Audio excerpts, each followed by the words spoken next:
we've got a pair of neoprene and a pair of breathables here. They both basically have the same booty that you're looking at here. The same. Can you zoom in on this? So what I like about your own weight stocking versus the actual built-in boot. So some waders are actually going to come with a boot built on them already. I don't like that because I prefer to wear this brand of boot, while some other people might prefer to wear a different brand of boot, or even the sneaker style of boot that laces up. So therefore, if you're better off buying waders that are stocking footed versus than boot footed. Both versions come with a pre-built in boot, or they come with stockings. This is called the stocking version. Another thing that I like about the stocking version is I can use these in the summertime and not have to buy another pair of boots. Alright. Wading and safety. Be extremely careful when you're wade fishing. I never recommend anybody to wade deeper than maybe your waist, maybe up to your chest. But if you go higher than your chest, you're going to run the risk of having water coming in at the top of your waders, and that could cause you to drown because your waders are going to start to fill up with water, and if it's extremely cold, you might go into shock or something like that. So the quicker you feel that you're getting water coming in, take a step or two back, try to get to higher ground as fast as you can. If you can't get to higher ground, unclip your waders as fast as you can and start pulling them down. Drop your gear. Your life is more important than your fishing rods and reels and your gear. You can always pick that up later. Save yourself first, and then we'll save the gear afterwards. At the end of the day, how do I clean my waders? First of all, I'm the type of guy that likes to wear them all the way home. I do live here in port, so when I get out of the water and I bring my boat home, the first thing I do is grab the water hose, and while they're still on, I try to rinse as much as I can. Fish guts or fish slime off the legs, wherever I have been rubbing myself. I'll try to rinse them down, and then after that I go and I put them in one of my showers, and I always like to hang them something like this so they can dry. I'll let them hang in the bathroom shower for a day or two in our extra shower until they're 100% dry. After they're dry, I usually will hang them, well maybe not, I will hang them upside down and let them dry and put away like that. Okay, we kind of reviewed the pros and cons, or basically neoprene versus breathables. At the end of the day, go to the store, try on what you think you might like. Also look at the sizing charts. I don't really recommend you ordering waders online if you haven't tried them on. The most important thing to me is trying on the waders and then a pair of wade boots to ensure that you're comfortable. Because if your feet are hurting, you're going to have a terrible time, and you're not going to be able to concentrate on a good cast, on a good fish, on a good bite. So be comfortable, take your time, and also you don't have to break the bank on buying waders. A good pair of neoprene waders from Academy is going to be just as good as an expensive pair of Sims. They're both going to keep you warm, and at the end of the day, you just got to be warm and comfortable. So hope you all enjoy this segment of comparing the wade fishing gear that I have. I'm also going to talk to a buddy of mine, or a buddy or two of mine, and see what they do, just so you can have somebody else's perspective. All right, so let's introduce yourself. Captain Ruben Garza with Snook Charters out of here in Port Mansfield, Texas. All right, and what kind of fishing do you do? I do a lot of bait fishing. I occasionally do some beachfront, but more bait fishing where I wade fish and I drift fish with lures. And you duck hunt, obviously, right? I do waterfowl hunt, and I do offer some dove hunts as well. All right, so I'm going to start off with a few questions that supplement my video. Is what type of waders do you wear, neoprene or breathables? I wear breathables, and the reason for that is that you're able to dress down depending on the weather conditions. So say if it's water temperatures in the maybe low 70s, high 60s, a nice lightweight breathable wader works great when you dress it down versus going with a neoprene wader. like this is a 3.5 millimeter.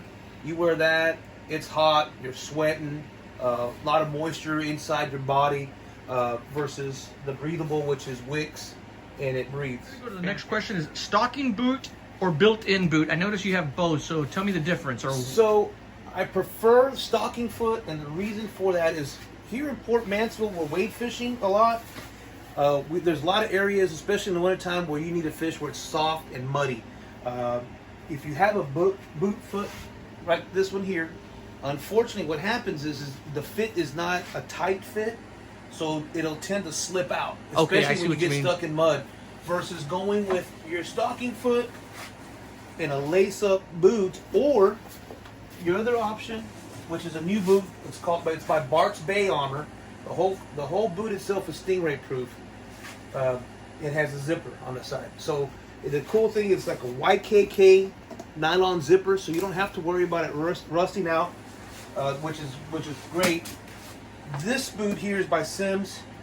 It's lace up, but the neat thing about it is it's all nylon with nylon rivets and nylon, I guess you would say, lace holders. Yes, sir. So you don't have to worry about the saltwater corroding it.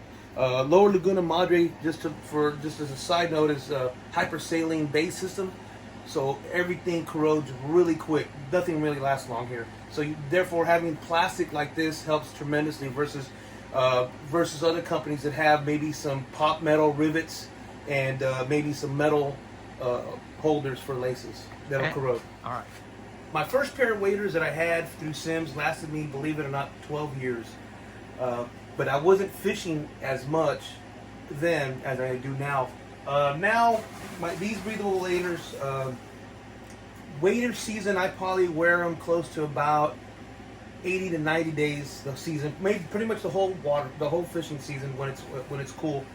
They'll last about 2, 3, sometimes 4 years. Yeah, I know that some of these waders get expensive. So do you repair them or replace them? Which ones are repairable and which ones are not, maybe? Okay, so that's a good question, right? So I prefer to repair them first. Simms waders, it can be an easy find.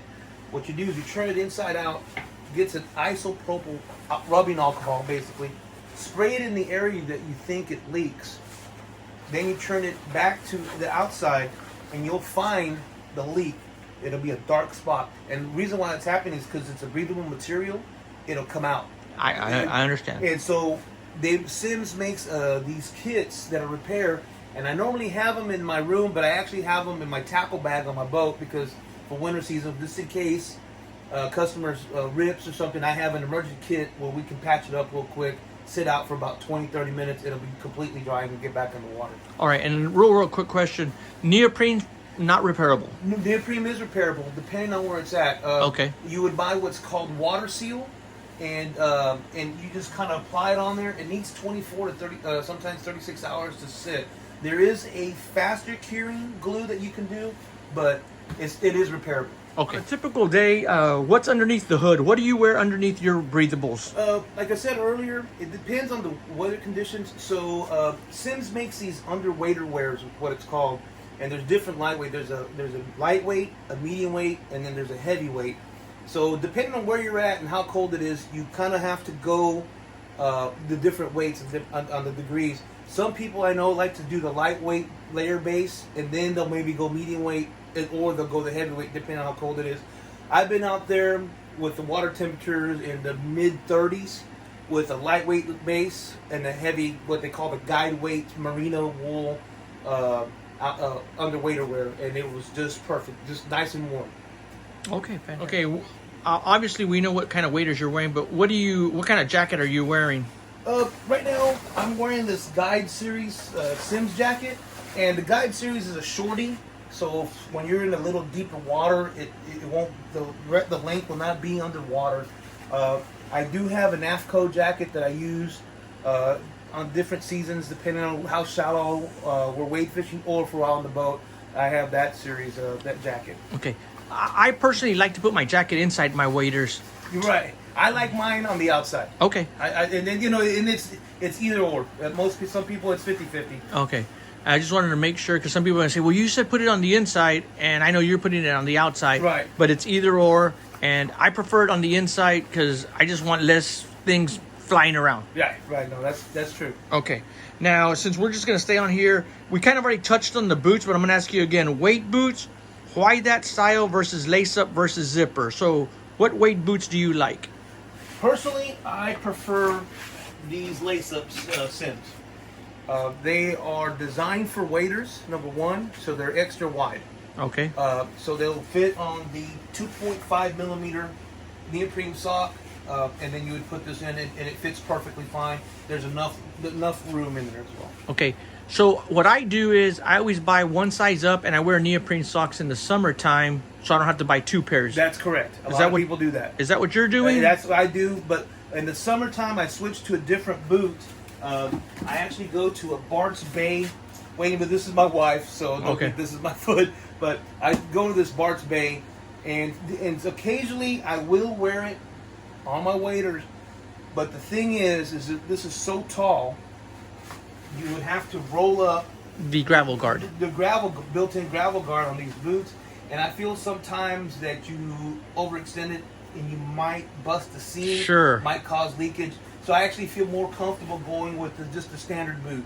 Okay. Now I also noticed that some breathables don't come with a gravel guard. That is correct. It's an optional deal. When you get into the, I believe the lower end series waders, it's just they just throw them in the box and then you just wrap them around your boot. Okay, great. Okay, I guess our final question will be: is there any cool gadgets or accessories you like to use with your waders? At Roy, I do. Sims actually has these little pockets that flip on the inside and then you flip them outside. This was an extra accessory. This one actually is waterproof, which is great if you're wade fishing and you want to have your phone on you. You can just undo it, pull it out. You don't have to worry about it getting red, or if you go a little deep and it sinks and you don't have to worry about your phone getting ruined because it's wet because you're it's a little waterproof pouch. So this is a cool little accessory that's available. Okay, and you just said something that I already talked about, but I'm going to have you talk about it again, is safety. What happens if water goes over your waders? What do you recommend a wader should do? Number one thing is wear this belt. This belt will help the flow of the water going to filling your boots. You do have some time, excuse me, you won't completely sink, but you will be heavy. I will tell you that. I have, my buddy of mine did a test, completely filled up his waders in a pool. He was able to get out of it calmly. One of those things, if you go and you get excited, you lose. Don't panic. Don't panic. You don't want to panic. And I guess one more is, like I said, is take a step or two back where you were coming from, and hopefully you'll get out of that hole you fell in. And always be cautious of your surroundings, because sometimes an area where you might be waist deep in water, and you might step into a pothole, may put your chest deep. You need to just take your time, shuffle your feet, and feel the bottom with your feet. Yeah. And I guess one last thing is it's better to lose gear than lose your life. Amen to that. All right. Thank you, Ruben. You got it.